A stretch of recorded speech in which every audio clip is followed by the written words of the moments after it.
Are you sure this time? I got some news for you.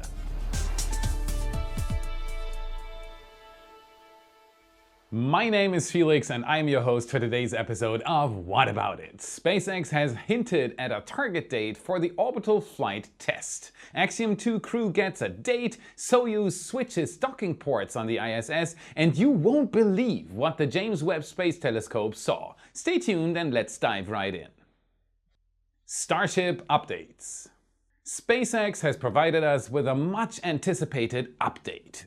There have been a lot of different dates floating around for the orbital Starship flight test, but it's very important to remember that, as we say in the space industry, everything is fluid. I am filled with excitement. Let's take a look at all the new developments since the last update as we hopefully approach the final days before the launch. It all started with this. On Thursday, April 6th, SpaceX sent out a tweet that settled a lot of people's worries and put the April 11th speculation at rest. Launch rehearsals next week, with a launch roughly 1 week later. According to SpaceX's tweet, this confirms that the road closures issued by Cameron County set for April 11th through the 13th, with the closure of April 10th being cancelled, will be for a launch rehearsal. We discussed this before and you can find more in our last episode. If you haven't seen it, please go back to fill in any information you may have missed. Once we receive regulatory approval, specifically the launch license from the FAA, SpaceX will have all the final legal pieces in place for a launch. We anticipate the launch to occur on Monday, April 17th, and likely in the morning based on the current advisory out at the time of this recording. This changes a lot at the moment, so take it with a grain of salt, but that's what it is right now. Now, the reason we think it's April 17th is that the current FAA advisory states this to be the primary launch date for Starship Super Heavy. Remember, it's important not to jump to conclusions based on just the advisory, as there are a couple more pieces that need to fall into place. But rest assured, this is a great sign pointing in the correct direction. Let us know in the comments if you will be traveling down to Boca Chica next Monday if the plans hold. I hope to see some of you down there. Watch out for the Model Y and be sure to say hi. Another piece of the puzzle that some have been wondering about is the flame diverter. We are still not 100% sure what SpaceX's final plans will look like, but we estimate that it shouldn't be long before we know more. Definitely too late for the inaugural Starship OFT launch, but better late than never, right? Said Chief after capturing these great shots after delivery. As you can see in this close-up shot, these parts were labeled to be a part of the flame diverter. It'll either be assembled here at the production site or directly at the launch pad and closer to the OLM. SpaceX is laying out all the pieces needed to finally build the flame diverter we've been expecting at Y for a long time now. Liquid cooled in the same way as the test stand in McGregor or the Relativity Space Pad here in Florida. This style of diverter is needed to make Stage 0 as reusable as possible. No flame diverter would mean concrete replacement under the launch table after every launch. And an ablative diverter, one that wears down over time, wouldn't fit the reusability strategy either. So SpaceX went with what I thought would happen for a while now: active cooling. It won't be installed before the first launch. It's not a simple deluge system. Everything SpaceX has built at the orbital pad and behind Mechazilla is already part of this active cooling system. The water will flow from these tanks all the way behind Mechazilla and then to the OLM. There it won't go into rainbirds and be sprayed onto the pad.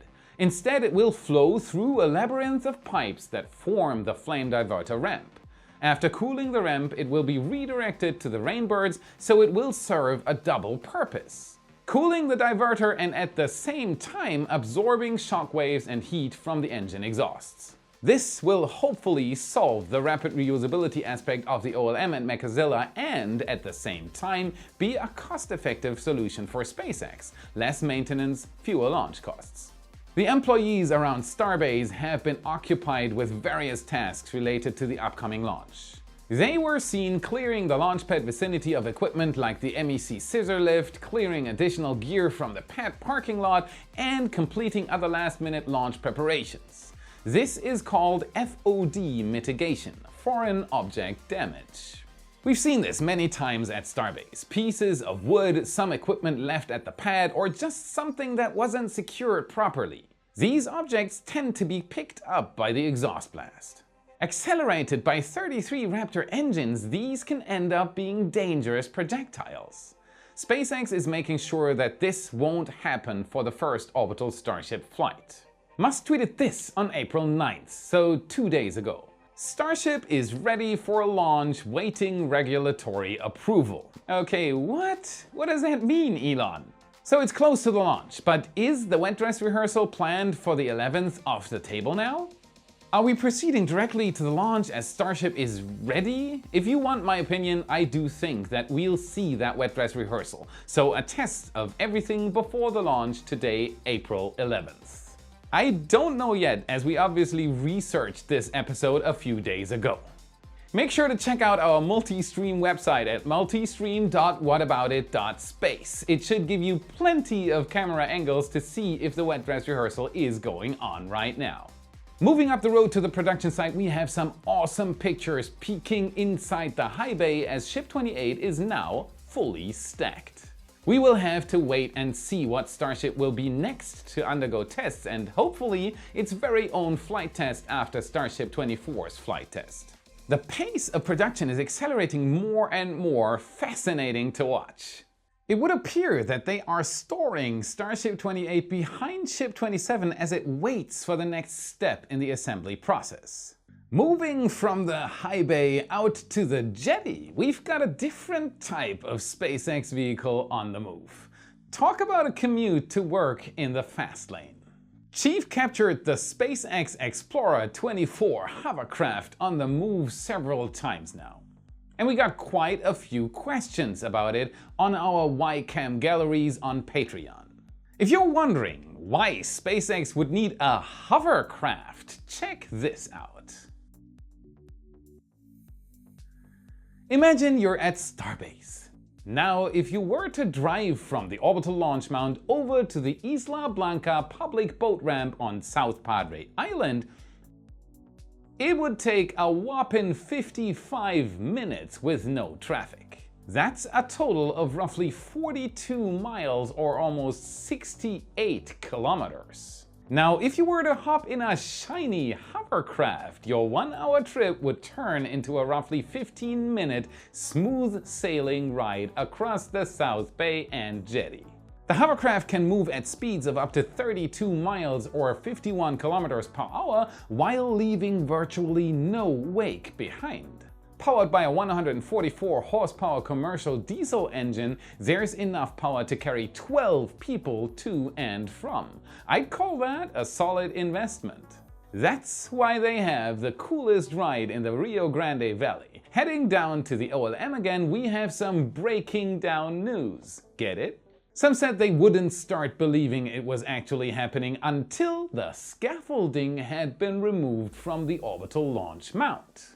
Well, I have great news for you. Check this out and better start believing it soon. On April 7th, workers were seen finally removing some of the last bits of scaffolding around booster number 7. The way the OLM looks without any scaffolding is truly a sight to behold.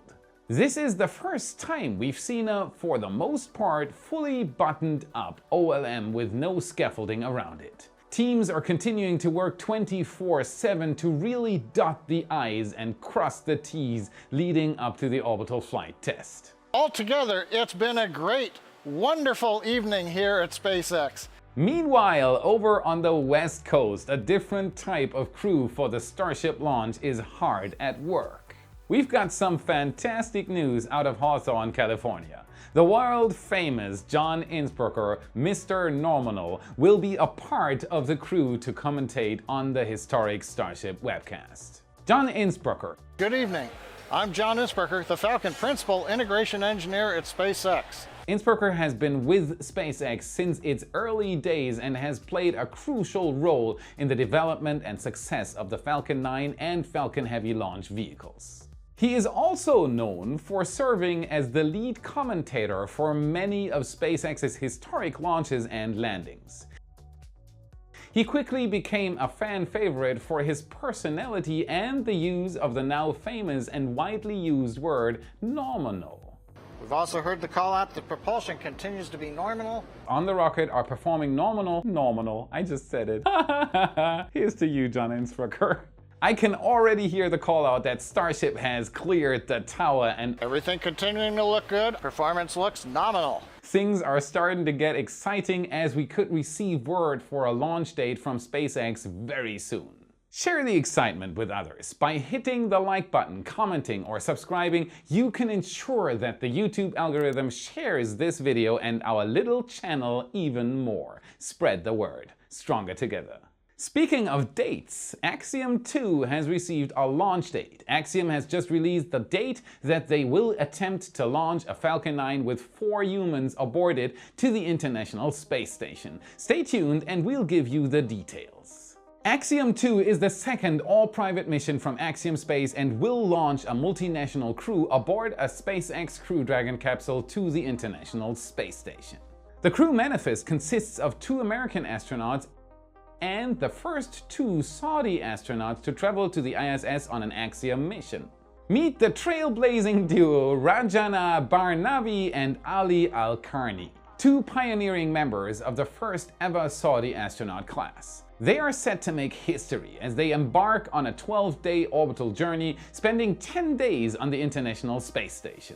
This will make them the first 2 Saudi Arabians ever to board the ISS. What an exciting milestone for the Kingdom of Saudi Arabia and space exploration.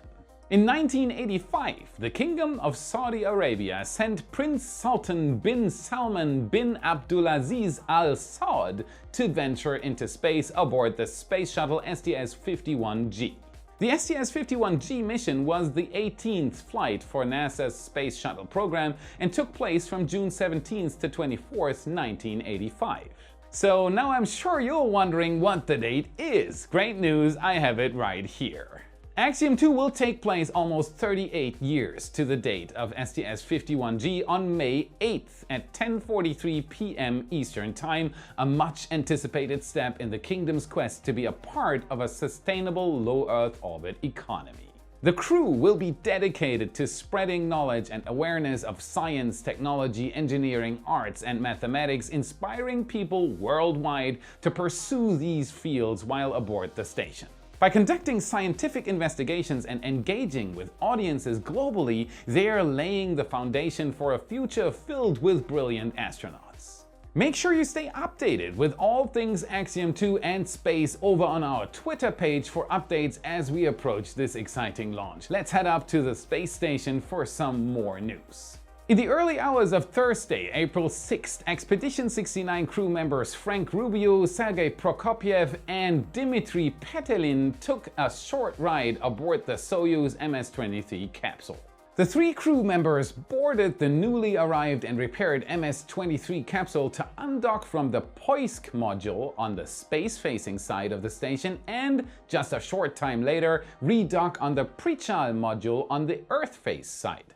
The reason for the switch in parking spaces is simply to make room for the upcoming launch and arrival of the uncrewed Roscosmos Progress 84 cargo spacecraft and open the airlock for a series of future spacewalks. The Progress 84 cargo launch is expected to occur later this year, carrying supplies and equipment to the International Space Station.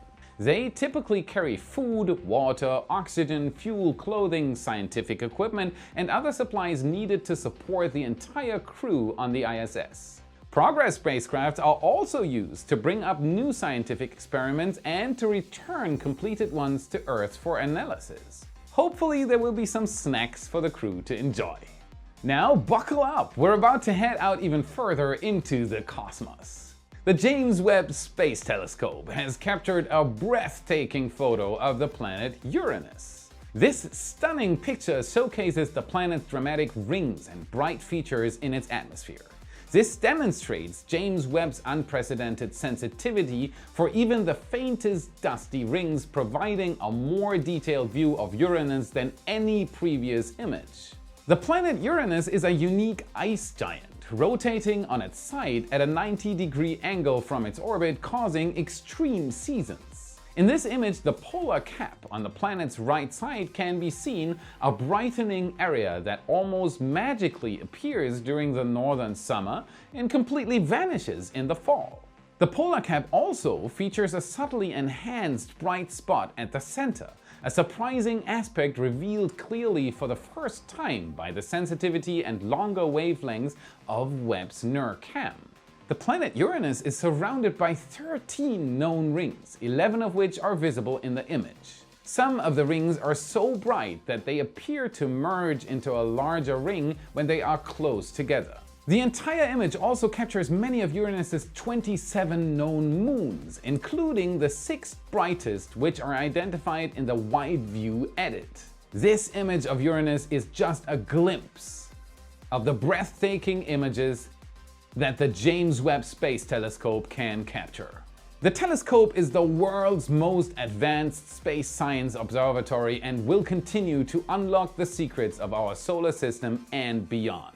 The James Webb Space Telescope is an international program led by NASA with its partners, the European Space Agency and the Canadian Space Agency.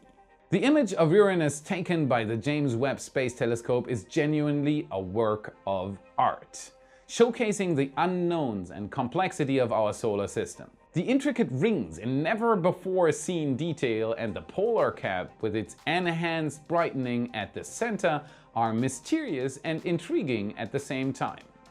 I cannot wait to see what James Webb will discover next. I was out early Friday morning at Jetty Park to catch the SpaceX Intelsat 40 launch with some friends. My friend Sammy from Australia and Mikko from Finland. He had never seen a launch in person, even though he's on the production team of Total Space, another YouTuber team working on space news. Seeing his face while the Falcon was launching was priceless. It is a very different thing to see this in person compared to watching a live stream. On top of that, we met a fan. Say hi to Bender. He's part of the Y family like so many others. Thank you for saying hi. This was the 23rd launch for SpaceX in 2023.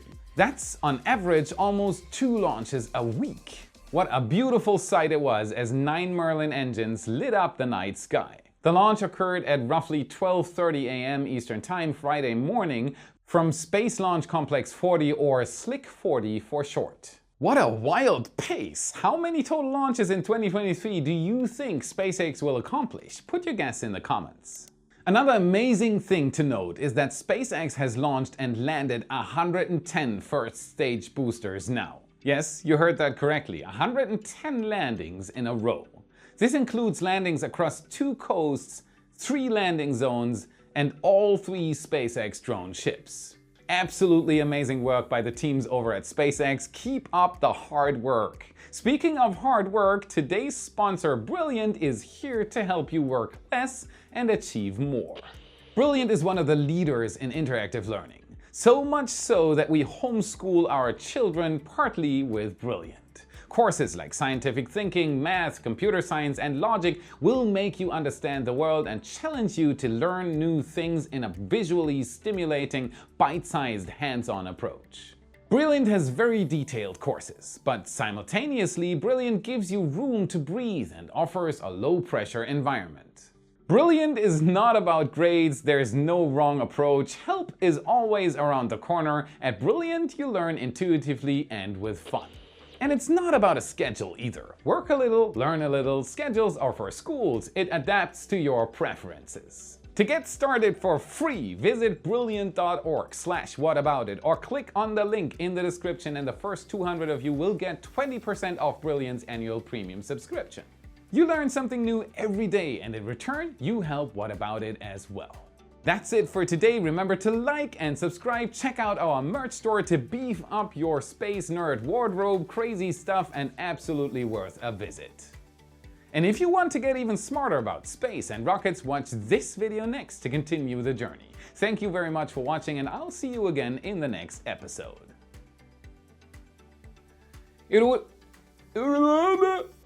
Yes. Oh. Chief captured to undock what? Huh? Merk.